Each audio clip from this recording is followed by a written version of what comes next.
Oi pessoal, nós estamos aqui para uma gravação dos tópicos interessantes do EASY 100, Congresso de Terapia Intensiva que é feito em Bruxelas anualmente, e acabou de acabar a versão 2018 desse congresso, e nós separamos alguns tópicos interessantes para trazer para vocês no Nutri Time da Danone. Então este tópico fala de um assunto que eu acho que é muito interessante e muito em voga atualmente, que é como nós fazemos a nutrição do nosso paciente quando ele sai da UTI, quando ele já está no quarto, na enfermaria e mesmo quando ele vai para casa, numa fase de recuperação pós-UTI. Eu gostaria de começar citando para vocês esse estudo que foi feito em 1944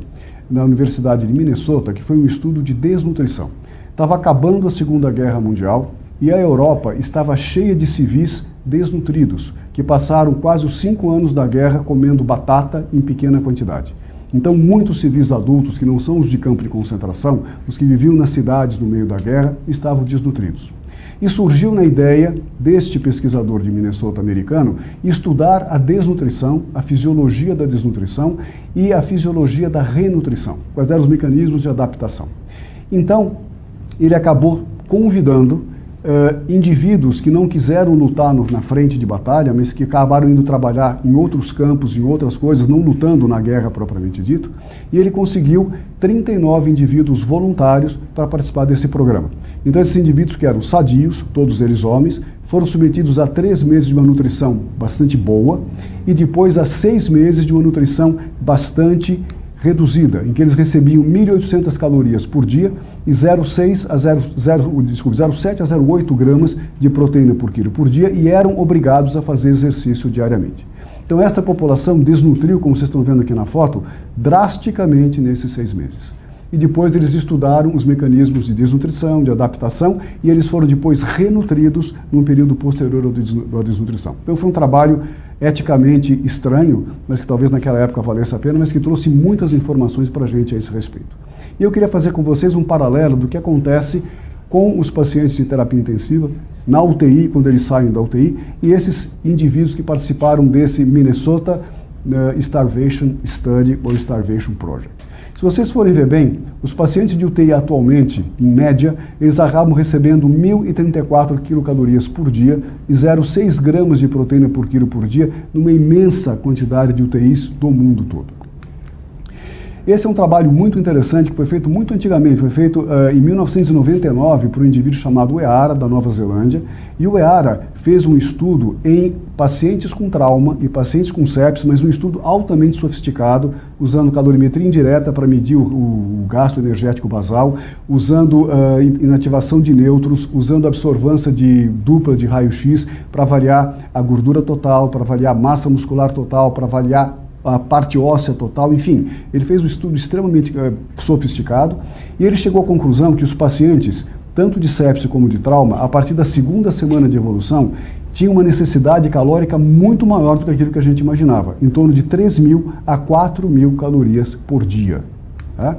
E aqui vocês veem que a partir do 10º dia de internação, ou seja, 10º dia de evolução da sua sepse ou do trauma, a necessidade calórica deles aumentava 1,6, 1,8 em relação ao basal. Se agregando a isso, nós temos uma grande resistência anabólica, como esse trabalho aqui que foi publicado pelo Robert Morton agora em 2018, mostrando as diferenças da absorção proteica e da incorporação proteica na massa muscular do jovem saudável, do velho, que já tem uma resistência anabólica da propriedade, resistência insulínica e hormônios que se contrapõem a isso, mas quando ele mostra a população de pacientes críticos, vocês veem que a resistência anabólica para a incorporação proteica é muito pior do que a do paciente idoso. E se você associar um paciente idoso crítico, isso é extremamente grave. Então talvez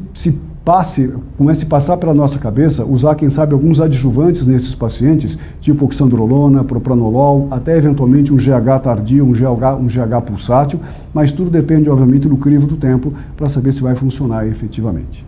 Então, baseado em todas essas informações, nós temos que lembrar que a imensa maioria dos pacientes de terapia intensiva nunca recebem mais do que 80% daquilo que é prescrito. Esse trabalho da Margaret Harris de 2003 mostra que a recuperação do peso pós-alta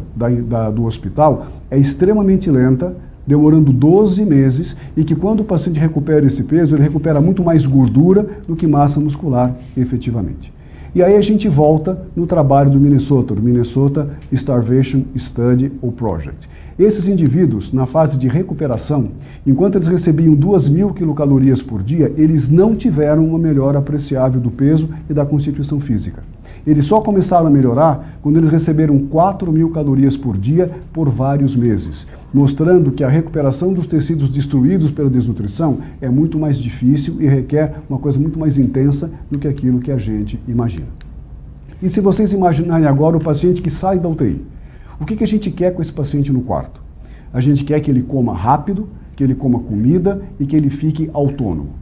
Mas isso é uma grande bobagem, porque nós estamos justamente em face ao principal período de terapia nutricional desse paciente, que é uma fase em que a resistência anabólica está se abatendo e é uma fase em que ele precisa recuperar os tecidos. E a gente deixando o paciente ao bel prazer dele para comer comida, e só dizendo coma, precisa comer mais, precisa comer um pouquinho mais, a média que esses pacientes ingerem por fora da UTI é de 700 quilocalorias por dia, porque eles têm uma inapetência que permanece pela doença grave por muito tempo e não conseguem comer. Então, por mais paradoxal que possa parecer, nós devemos centrar a nossa terapia nutricional nesta fase muito mais em suplementos nutricionais, que têm um volume pequeno e uma carga nutricional muito concentrada, do que propriamente em comida. Isso pode parecer um paradoxo, mas a experiência mostra que isso acaba sendo muito mais efetivo do que a gente deixar o paciente tentando comer e ter uma autonomia que ele não vai conseguir ter por muito tempo, como um resquício da sua própria doença grave. Aqui é simplesmente uma recomendação do Wischmeyer, mas é uma recomendação que a gente pode usar ou pode não usar, do que a gente deveria fazer com o paciente durante a sua fase toda de evolução. E aqui nós temos, durante uma fase de trauma aguda, esse paciente deveria receber de 15 a 20 quilocalorias por quilo por dia e uma carga proteica de 0,8 a 1 grama por quilo por dia nos primeiros 3 dias. A partir do 4º dia, a gente aumentaria essa carga proteica para 1,2 a 2 gramas por quilo por dia. Quando o paciente ultrapassa a primeira semana de internação e passa por uma fase que nós vamos chamar uma fase, entre aspas, crônica, ou seja, maior do que 7 dias na UTI ou mesmo já fora da UTI, nós temos que aumentar as calorias para 25 a 30 calorias por quilo por dia e a carga proteica ficar entre 1,5 pelo menos a 2 gramas por quilo por dia, às vezes até mais do que isso. E numa fase de recuperação, com certeza, muito mais calorias, preferentemente se eu pudesse avaliar isso com calorimetria indireta seria o ideal, e forçar uma carga proteica de 2 gramas por quilo por dia ou até mais, se o paciente tolerar. Eventualmente pensar na possibilidade, que o futuro vai nos dizer se é realmente uma coisa concreta ou não, de usar algum tipo de anabolizante ou adjuvante da terapia nutricional, como o HMB, como aminoácidos essenciais, leucina isoladamente, etc. E lembrar que nesta fase é importante a gente acompanhar o paciente muito mais de perto do que a gente costuma acompanhar, que a gente costuma concentrar nossos esforços na UTI, usando evidentemente métodos de comparação do paciente com ele próprio ao longo da sua jornada, como por exemplo o ultrassom à beira de leito para avaliar a espessura da massa muscular, ou tomografia para avaliar a massa muscular do paciente, aqui usando os softwares do Slice-O-Matic,